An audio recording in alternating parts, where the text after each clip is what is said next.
qu'est-ce que j'ai commandé? C'est quoi ce troisième truc noir? Marion, tu dois bien voir ça, les nanas sur Instagram qui postent des brocolis parce que c'est vert et parce que ça va avec la photo d'avant. Mardi dernier, j'ai fait une hypnose transpersonnelle. Quand tu regardes un film, t'aimes voir le personnage principal réussir, mais t'as envie de le voir un petit peu galérer avant, pas qu'il réussisse tout de suite. Et toi, la dernière fois, tu m'expliquais que tu étais en train de scier toi-même tes grandes barres d'aluminium là. Et ben ça, par exemple. C'est du viol tous les soirs, mais Psyché a l'air d'aimer ça. Elle ne s'en plaint pas et elle a terriblement envie de voir le visage de l'homme qui lui fait ça. Et donc, elle ne peut pas résister. Alors, on va ouvrir ensemble un petit colis. Je vous ai dit sur Instagram en story que j'allais recevoir un colis DHL d'une marque qui vient de Corée. Enfin, je ne savais pas que c'était coréen, mais peut-être qu'ils font simplement produire en Corée. Et j'ai reçu un gentil message me demandant de payer 85 € de frais de douane. Je pense que je me souviens plus du prix des articles, mais j'aurais pu avoir un article en plus à ce prix-là, largement, juste pour ce petit colis. J'ai commandé 2 choses de la marque Storets, que j'aime énormément. Voilà. J'ai déjà commandé plusieurs choses de chez eux. Oh tiens, j'étais encore blonde, je vais vous mettre cette photo. J'avais commandé un ensemble aussi avec une jupe short et un sweat, mais plus en mode jogging. Enfin, j'avais commandé plusieurs choses. Et là, récemment, j'ai vu des stories ou une photo de Valeria Lipovetsky avec une chemise verte que je trouvais magnifique. Et j'ai fait une petite folie, dirons-nous, de baskets. Je vous les montre juste après. Elles ont du vert dedans. Je les ai adorées et je me suis dit, ça va aller trop bien ensemble. Alors, je panique un petit peu parce que je vois du noir et dans mes souvenirs, j'ai pas commandé du noir. Mais c'est une commande que j'ai faite à minuit. Vous savez, ce genre de commande où tu achètes un truc de manière un petit peu impulsive et puis tu oublies et puis tu reçois ta commande et tu te dis « Ah, il y avait ça aussi dedans ». Je t'en souviens pas toujours. J'espère que je l'ai prise dans la bonne taille. Je pense que Valérie avait la taille au-dessus. Je l'ai prise en SM. C'est une... Regardez comme elle est belle. C'est une chemise donc bien vert, exactement le vert que j'aime. Et en fait, chez Storette, c'est souvent ça. Tu as SM ou tu as ML. Et donc là, c'était déjà une chemise oversize. Donc je me suis dit, ok, je vais la prendre en SM. Poppy, qu'est-ce que t'en penses? Non, en fait, elle a l'air bien, cette taille. C'est vraiment ma couleur préférée. Bon, ensuite j'ai pris un ensemble jogging avec un sweat vert et un short vert. Vous savez que j'ai... Oh bah tiens, j'avais commandé, je crois exactement le même en bleu ciel de chez Storets aussi. Il est trop beau, je suis très fan. Et alors, qu'est-ce que j'ai commandé? C'est quoi ce troisième truc noir? Je trouve ça... Oh oui! Oh, je suis trop contente.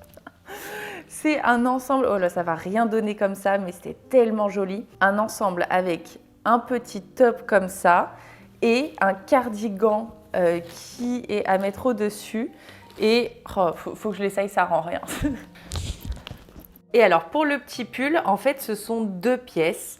Déjà, il y a ce petit, ce petit top à bretelles. Et par-dessus, il y a un petit cardigan assez oversize avec cette bande de tissu. En fait, là, il y a un petit bouton. On accroche la première bande et ensuite un autre bouton là. Et en fait, ça vient pendre comme ça. Et ça crée une asymétrie assez sympa. Mais je ne l'imaginais pas aussi crop. Moi, je ne suis pas trop fan des crop top comme ça. Mais pourquoi pas. Et donc, laissez-moi vous dire que ma chemise va parfaitement avec mes petites baskets. Oh, elles sont tellement jolies. Donc ça, c'est la nouvelle collection chez Vuitton. Ils viennent de les sortir en vert. En fait, mon papa les a en noir et blanche et grise comme ça. Il est trop bien dedans, enfin, il les adore. Je suis retournée chez Vuitton, je les ai vus, j'ai craqué. Voilà, trop belle. On a le petit sigle qui est argenté et là, vous savez, c'est le logo Vuitton, version un petit peu recyclée. En fait, la basket est faite uniquement avec des matériaux recyclés. C'est un bon coup de com', mais je les trouve trop jolies. Alors là, les rôles sont inversés. Vous savez, normalement, j'ai des réunions Zoom avec des marques qui m'expliquent un petit peu ce qu'elles font. Mais là, j'ai proposé à Sophie de Zenzitude de lui faire un petit PowerPoint pour développer son compte Instagram. Donc, il est 14h30, nous avons rendez-vous et je vais l'appeler et je vais lui expliquer tout ce qu'elle peut faire pour développer son compte. Et ce qui est amusant, c'est que eh bien, je ne fais pas la moitié de ce que je lui recommandais de faire. C'est très poisson de donner des conseils et de ne pas les appliquer. Mais en tout cas, voilà, je vais essayer de lui donner les clés pour développer un petit peu son compte Insta parce que c'est hyper important, c'est une carte de visite. Et en tant que marque, c'est quand même très très important d'être présent. Ça lui permettra de développer sa notoriété, de développer ses ventes. Et voilà, pour moi, c'est juste indispensable. Donc j'espère que ça va l'aider. Et puis, je vais l'appeler. Elle est où, Marion? Elle se cache. Et alors, partager l'écran, c'est parfait, partager l'écran. Normalement, tu vois le petit PowerPoint. Oh là là, tu as super bien bossé, tu nous as fait un truc de folie. Mais bien sûr. Donc, pour ta petite stratégie Instagram, c'est Marion qui va s'en occuper, c'est ça. J'ai fait en 4 parties. Redéfinir l'identité visuelle, mettre en avant ses valeurs, offrir de la valeur et booster son compte. Ça, c'est les 4 parties qu'on va voir. Donc, dans la première partie, ce que j'ai remarqué, c'est que sur ton compte Instagram, tu utilises beaucoup de textes. Or, Instagram, c'est vraiment le réseau visuel par excellence. Tu vois, tu as Twitter où tu vas utiliser du texte, Facebook également. Mais Instagram, c'est vraiment des photos et des vidéos et tu vas démontrer quelque chose par l'image. Donc, le plus important, c'est vraiment l'image. Or, quand tu regardes ton compte Instagram, ce qui prime, c'est surtout le texte. Donc ça, je pense que c'est le premier point peut-être à faire évoluer.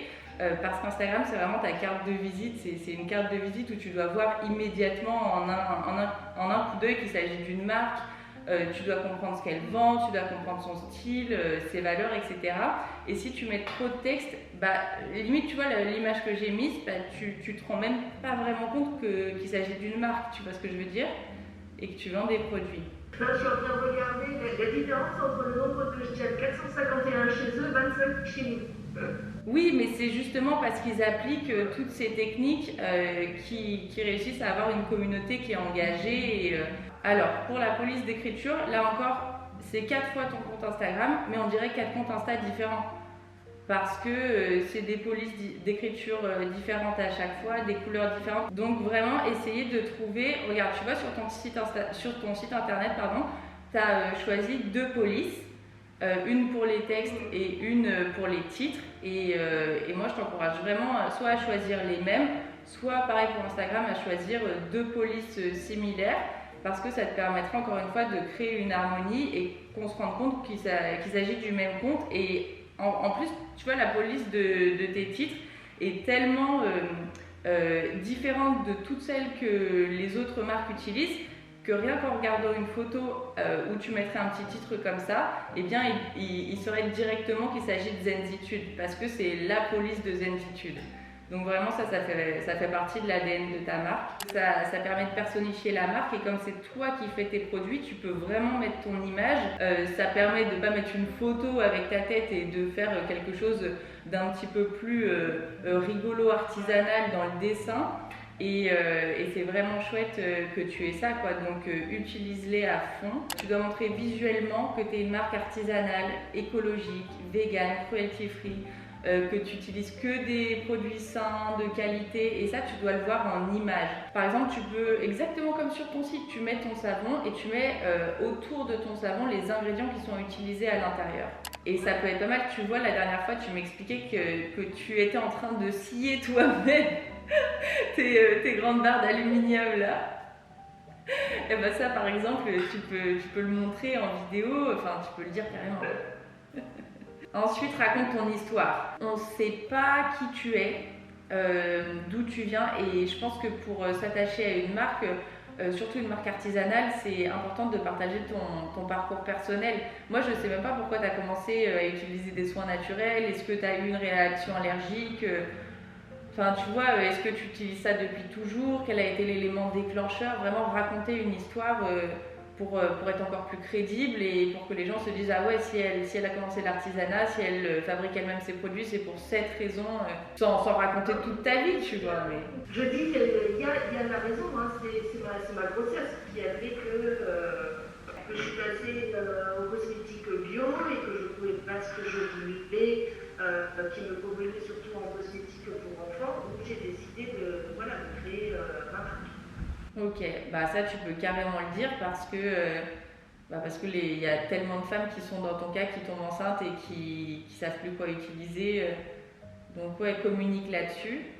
Et puis aussi, communique sur l'histoire de ta marque parce que c'est une chose de faire tes produits pour toi, mais c'est une autre chose de passer le cap, de commercialiser ces produits. Et puis aussi, parle de tes difficultés parce que quand tu regardes un film, t'aimes voir le personnage principal réussir, mais t'as envie de le voir un petit peu galérer avant, pas qu'il réussisse tout de suite. Et donc, c'est pour ça que raconter tes difficultés, quelles leçons tu as appris. Par exemple, tu m'avais raconté une fois que tu avais eu des problèmes avec Shiseido pour le nom de ta marque qui s'opposait au fait qu'il y ait Zen. Donc ça, c'est hyper sympa à raconter aussi pour voir que ça n'a pas toujours été facile et que tu as eu des épreuves et que voilà comment j'ai réussi à les surmonter, etc. etc. Offrir de la valeur. Ça, je pense que c'est le plus important parce que sur Instagram, il suffit pas d'avoir un compte qui soit beau, qui soit harmonieux, il faut vraiment offrir de la valeur parce qu'il en existe des milliers de comptes qui sont hyper esthétiques, tu vois. Marion, tu dois bien voir ça, les nanas sur Instagram qui postent des brocolis parce que c'est vert et parce que ça va avec la photo d'avant. Justement, ça te fait pas t'abonner à la personne. Ce que tu veux, c'est comprendre, c'est apprendre, c'est être inspiré et surtout, toi, en tant qu'experte des produits naturels, tu peux leur apprendre énormément de choses sur le fonctionnement de la peau, comment optimiser l'efficacité des produits, pourquoi il est important d'utiliser des produits dont les formulations sont saines et naturelles. Puis après d'autres choses, comment lire l'étiquette d'un produit. Tu vois, pas uniquement communiquer sur tes produits à toi et faire la promotion de tes produits, mais aussi éduquer les gens. Et voilà, ça c'est vraiment la valeur ajoutée, le fait d'enseigner, de partager ton savoir. Je pense que c'est important. À chaque fois qu'ils veulent développer un nouveau produit, eh bien ils le font, ils en parlent de A à Z, tu vois, ils commencent en disant ok, on va créer un nouveau produit, donc quelle odeur vous aimeriez, quel type de produit vous aimeriez, tu peux faire la même chose, contribuer à la croissance et au succès de ta marque. Donc c'est vraiment important de les impliquer en leur demandant.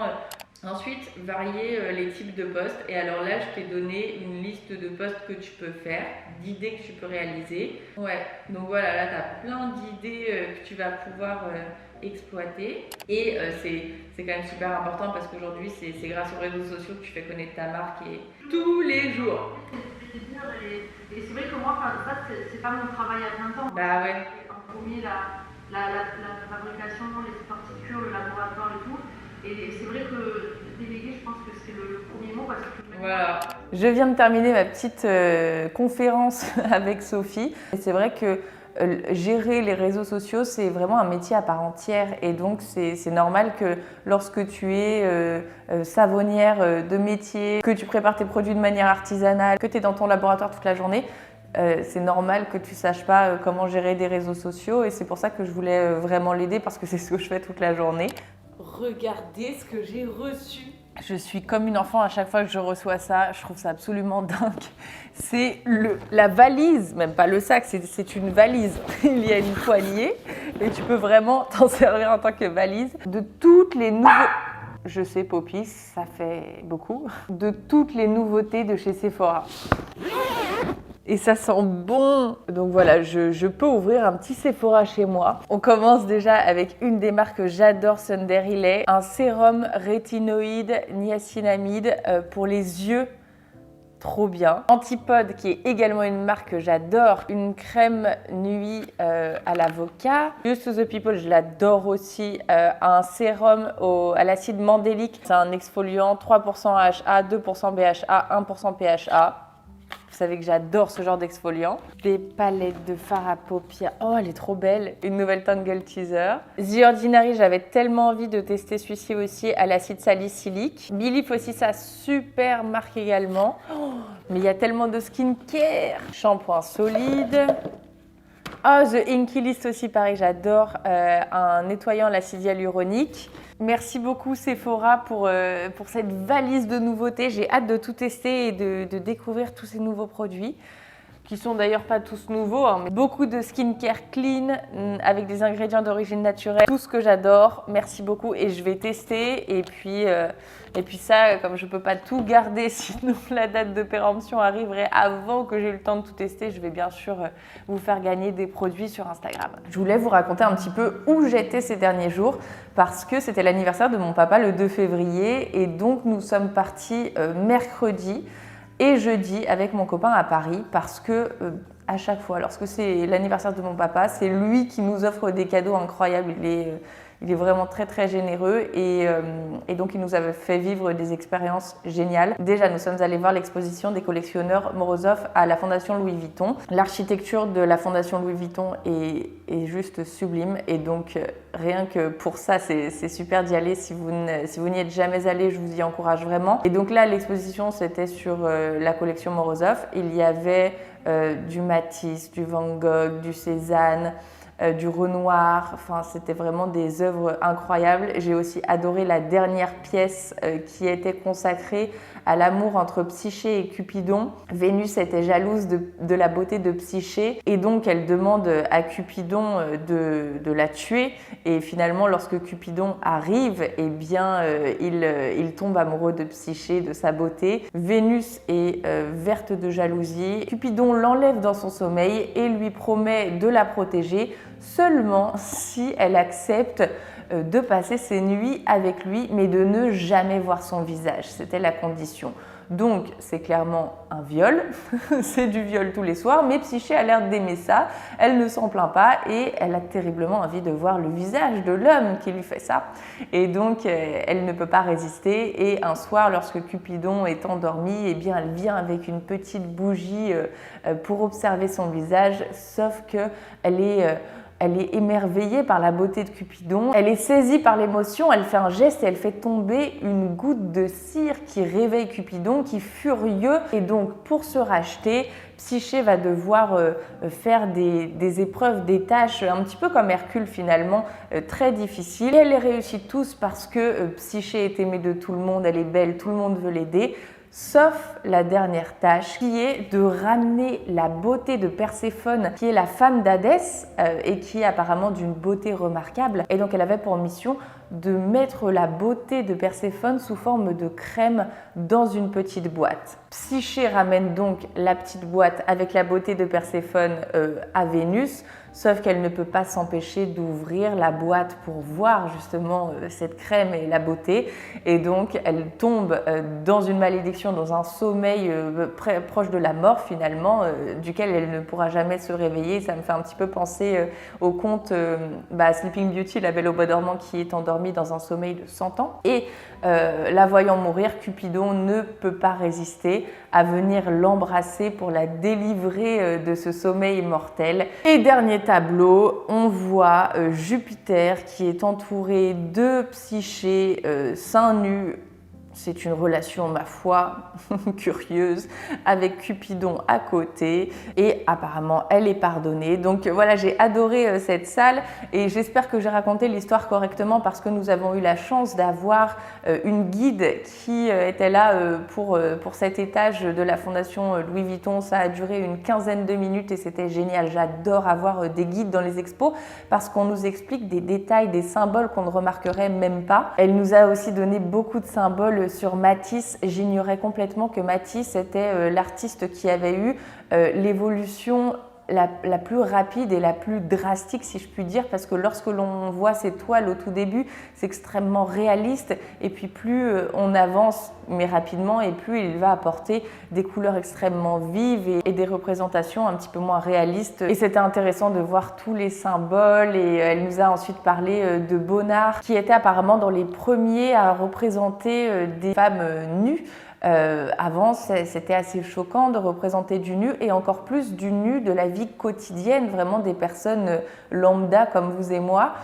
Donc, on a beaucoup de scènes de salle de bain et donc voilà, là par exemple, on a une scène assez intimiste d'une femme qui est un modèle finalement et qui est à côté de la femme de Bonnard qui est représentée un petit peu en arrière-plan. On voit vraiment que c'est le modèle qui prime. Et donc voilà, c'était assez choquant à l'époque de voir des nus dans des situations de la vie quotidienne. Donc voilà, j'ai adoré l'expo, mais si vous avez la chance de pouvoir vous glisser dans une petite visite guidée, c'était complètement gratuit d'ailleurs. Et pour les billets pour aller à la Fondation Louis Vuitton, c'est une quinzaine d'euros. Ensuite, nous sommes allés dîner chez Guy Savoy, dont le restaurant a été élu 5 fois consécutives meilleur restaurant du monde. C'est un restaurant qui a 3 étoiles au guide Michelin et c'est une expérience inoubliable. Enfin, c'est des saveurs, des textures dont j'ignorais l'existence. C'était en 13 services, donc juste énorme. Après, c'était des petites portions à chaque fois. L'idée, c'est vraiment de goûter, d'avoir les saveurs, Et après ces 13 services, on a eu des desserts pour goûter encore plus. Enfin, c'est la deuxième fois que j'ai la chance de déguster un repas 3 étoiles. La première fois, c'était chez Monsieur Blanc à Vonas. Il possède tout le village et ce chef est d'une humilité juste incroyable. Il était venu à notre table signer le menu et il avait créé un menu juste pour moi parce que tous les menus étaient à base de viande, etc. Et je lui ai dit, je suis végétarienne.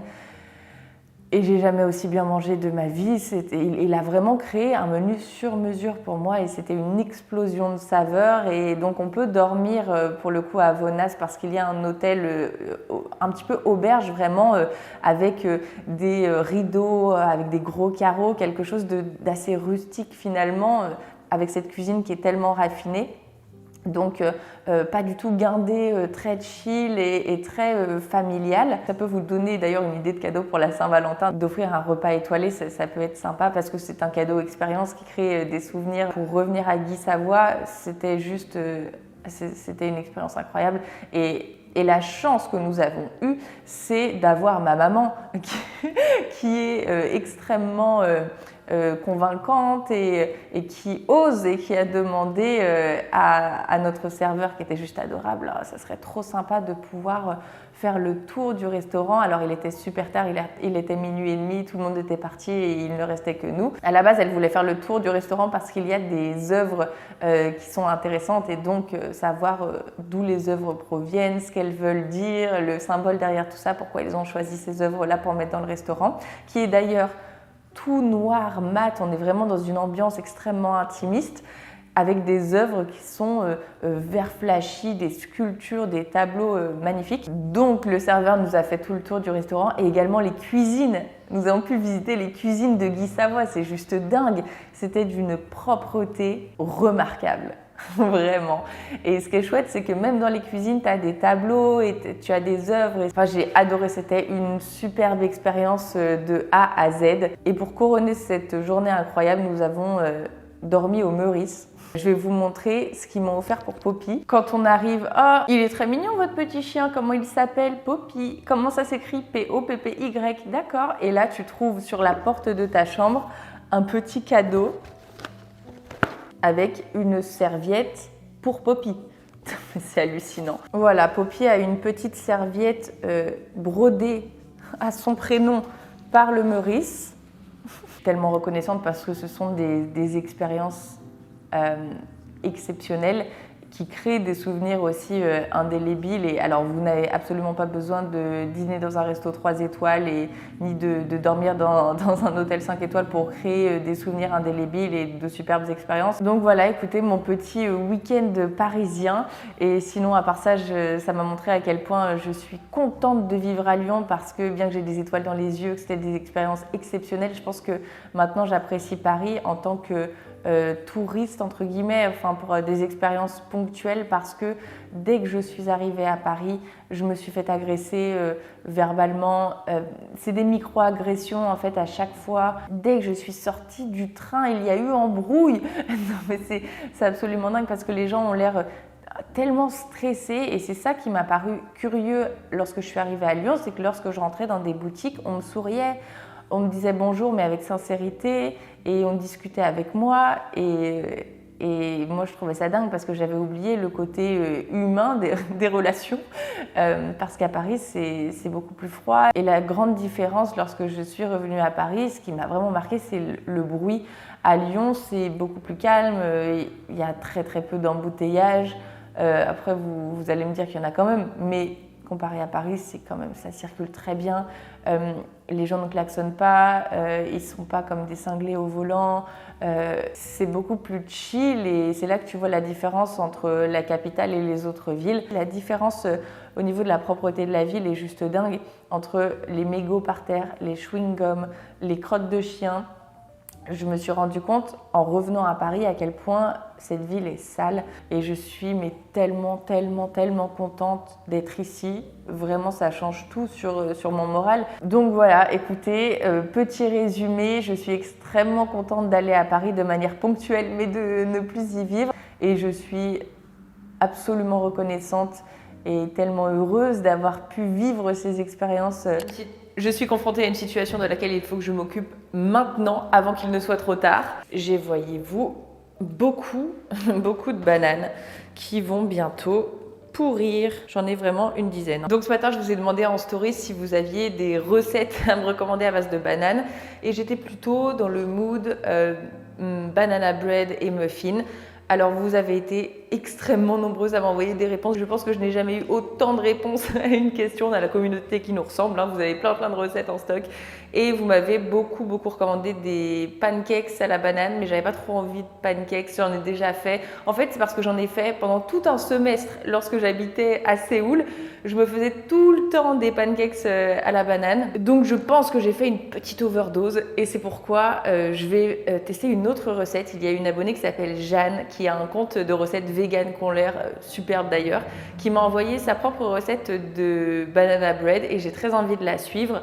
Donc j'ai sorti les ingrédients, je vais vous montrer. Voilà le compte de Jeanne, elle s'appelle Jeanne Somewhere et elle a plein de recettes qui ont l'air délicieuses. Et donc, elle m'a proposé sa recette de banana bread vegan. Et ça a l'air très bon. Donc voilà les ingrédients. Nous avons besoin de 4 bananes bien mûres. Donc je vais utiliser ces 4 bananes là qui sont les pires. 2 cups de farine de blé, une demi-cup de sucre complet ou de la cassonade. Je vais utiliser personnellement du sucre de coco parce que vous savez que c'est mon préféré. Un quart de cup de lait végétal, un quart de cup d'huile neutre, tournesol, mais j'adore le mélange coco-banane. Donc je vais utiliser de l'huile de coco, de toute façon j'ai pas d'huile neutre.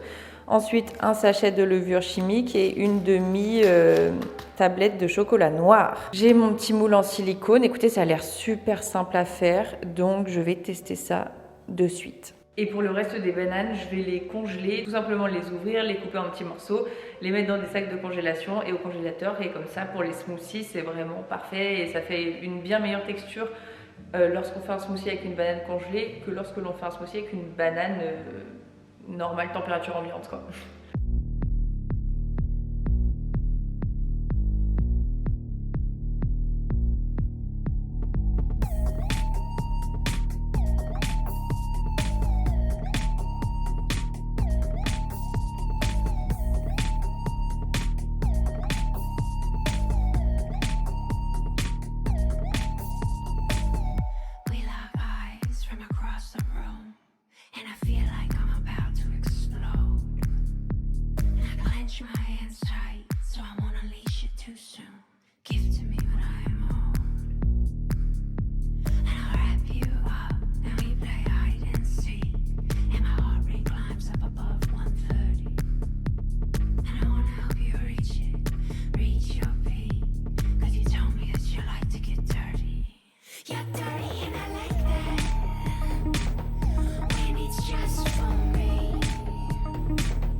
You know better than to bust our bond.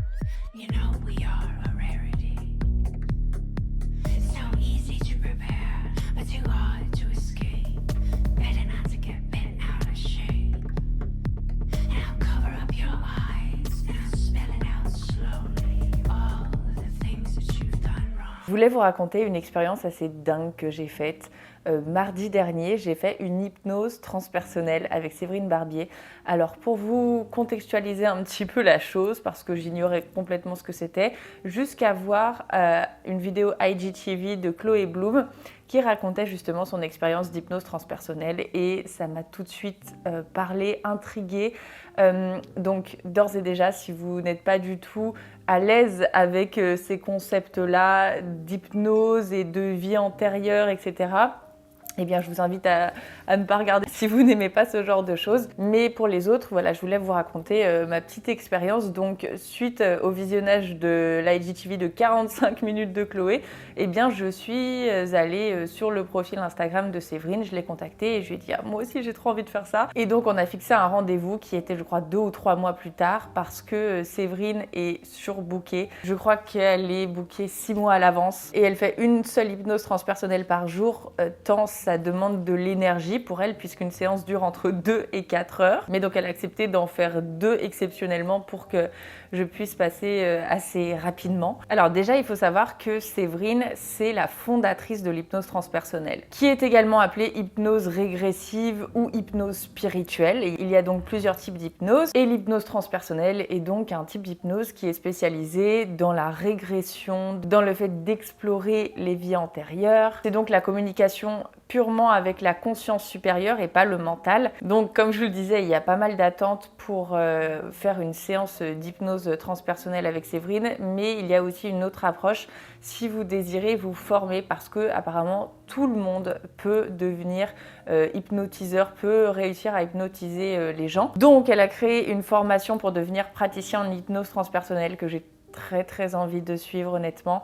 Et donc je vais vous donner les dates parce qu'elle a plusieurs dates de formation en présentiel en 2022. Donc je vous mettrai dans la barre d'infos un lien pour pouvoir être formé par Séverine et également un lien pour pouvoir demander une séance d'hypnose transpersonnelle. Et je vous mettrai aussi le lien de la chaîne YouTube de Séverine parce qu'avant de faire ma propre hypnose transpersonnelle, j'ai écouté celle d'autres personnes puisqu'elle enregistre en fait la partie audio puisque quand tu es hypnotisé, tu as certaines choses dont tu vas te souvenir parfaitement que tu as dites et d'autres que tu auras complètement oublié. Donc elle enregistre la partie hypnose et ensuite tu peux la réécouter et elle demande aux personnes si ça ne les dérange pas qu'elle publie sur sa chaîne YouTube. Donc c'est complètement anonyme, on voit pas le visage de la personne, on écoute juste la voix. Donc comment ça s'est passé? Eh bien, je crois que Séverine est basée sur Bordeaux.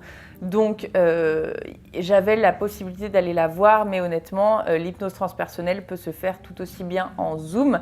Donc c'est ce que j'ai décidé de faire. Et je vous avoue que j'avais beaucoup d'appréhension parce que dans la vie de tous les jours, je suis assez dans le contrôle. Et donc j'ai dit Séverine, bien que j'ai très envie que ça fonctionne, voilà, je suis une personne qui a du mal à lâcher prise, qui est souvent dans le contrôle. Donc est-ce que tu penses que ça va fonctionner? Elle m'a rassurée en me disant que tout le monde était hypnotisable et que bah voilà, le plus important c'est d'en avoir envie. Et en fait, dès que j'ai rencontré Séverine, déjà que je l'ai eu au téléphone, après que je lui ai demandé si on pouvait faire une séance ensemble, j'ai eu immédiatement confiance en elle. Je sais pas, le feeling est passé immédiatement et ça m'a beaucoup rassurée. C'est une femme qui a une petite quarantaine d'années, blonde, hyper souriante, vraiment d'une bienveillance absolue. J'ai appris après qu'elle était poisson également. Si je l'avais appris plus tôt, j'aurais été encore plus en confiance, je pense. Mais voilà, je lui ai fait confiance immédiatement parce qu'elle dégage une grande sincérité, une grande humanité. Donc la séance dure entre 2 et 4 heures, je vous disais. Et au tout début de la séance, on passe une petite heure à ce qu'elle nous pose des questions justement pour qu'on s'habitue au fait qu'elle va nous poser des questions pendant l'hypnose. Et donc elle me posait des questions sur ma vie, etc. pour pouvoir poser à ma conscience supérieure des questions qui vont m'aider dans ma vie de tous les jours. Ensuite, on commence le travail de la mise en hypnose. Et elle me dit, oula, toi, je sens que ça va être très rapide parce que rien que quand je te parle, je vois tes yeux, etc. Tu commences déjà à rentrer en hypnose alors que je m'en rendais absolument pas compte. Donc, on fait la mise en hypnose et effectivement, je pars, mais en 2 secondes. Alors, j'en avais envie, mais Séverine a vraiment un don, quoi. Elle est faite pour ça et elle arrive à nous mettre en confiance pour qu'on parte et qu'on soit en transe. Alors, pas en transe en mode « Ah !» Vous voyez ce que je veux dire? C'est vraiment une hypnose. Nous ne sommes pas inconscients, au contraire, c'est un niveau de conscience amplifié. on reste présent, on reste conscient, sauf qu'on met notre mental dans une boîte et on ne parle qu'avec notre conscience supérieure. J'étais complètement hypnotisée, je sentais, vous savez, mes yeux qui sautaient. On a tendance à avoir les paupières qui sautent de temps en temps. Et bien là, c'était mes yeux qui s'ouvraient, qui se fermaient en permanence. Elle me dit « Ah, c'est dommage, t'aurais dû me le dire, je n'arrivais pas à voir tes yeux parce qu'après la lumière baissait. Mais je t'aurais montré comment réussir à arrêter ça. » Et là, la séance a commencé. Et on a pu explorer des vies antérieures que j'ai vécues. Et c'était une expérience bouleversante dans le bon sens du terme. Parce que j'ignorais totalement que j'avais vécu ces choses-là et en fait j'ai eu des clés de réponse par rapport à certaines peurs, certains blocages que j'ai aujourd'hui et alors je ne l'ai pas compris tout de suite mais quelques jours après je me suis dit ah mais en fait c'est pour ça. En fait ce qui est bien c'est que c'est pas du tout pour nous faire peur, notre conscience supérieure nous permet de revivre certains moments ou certaines vies antérieures pour nous permettre d'avoir des clés de réponse pour notre vie actuelle. Donc voilà, on va à des moments importants de la vie de notre âme, mais avant cette vie-là. Et à la fin, Séverine demande à notre conscience supérieure qu'est-ce que nous avons appris dans cette vie, pourquoi nous nous sommes incarnés dans cet être, etc. Donc dans la première vie, j'ai répondu que ça m'avait appris la perte. J'ai répondu direct ça, la perte. Ça m'a appris le grand amour, ça m'a appris le sens des responsabilités, ça m'a appris à être indépendante et à être forte quoi, face à des épreuves difficiles. Mais donc voilà, à chaque vie entre guillemets qu'on explore, on a vraiment des clés de réponse pour notre vie actuelle et ça c'est juste formidable. Et je vous avoue que je m'y attendais pas du tout, hein, mais j'ai fondu en larmes. En fait, dès les premières minutes, lorsque ma conscience supérieure a raconté, entre guillemets, une vie antérieure, à un moment, j'ai senti une tristesse qui m'envahissait tout mon être, tout mon corps, mais j'ai littéralement fondu en larmes, alors que pour moi, c'est très très difficile de pleurer et de pleurer devant quelqu'un encore plus. J'ai pas du tout été perturbée dans le mauvais sens du terme après ma séance, au contraire, j'étais soulagée et ça m'a vraiment permis de comprendre certaines choses. Et alors, je sais que vous allez peut-être vous dire c'est ton imagination, t'as tout imaginé, etc. Mais non, parce que le mental ne peut pas imaginer, c'est vraiment la conscience supérieure qui peut imaginer. Le mental, il peut que analyser, traiter, etc. Et de toute façon, le mental était vraiment mis dans une boîte et Séverine fait ça depuis des années. En clair, on doit vraiment donner la première réponse qui nous vient en tête. La première réponse, c'est la réponse instinctive, c'est la réponse de la conscience supérieure. Et après, vous y croyez ou vous n'y croyez pas, mais voilà, je voulais vraiment vous raconter mon expérience parce que ça a été formidable. Donc écoutez, vraiment incroyable. J'ai découvert d'autres vies et ça confirme un petit peu ce que m'avait dit une médium une fois. Ça, c'est mon banana bread. Je vais aller l'arrêter. Regardez comme il est beau. On voit rien, on voit juste mes jambes. Alors là, clairement, je sens que je vais faire une bêtise si je le prends à une main. Il a l'air vraiment très beau, mais je vais le laisser dans son moule parce que si je le démoule tout de suite, après, il va moins bien se tenir. Donc, je vais le laisser refroidir dedans.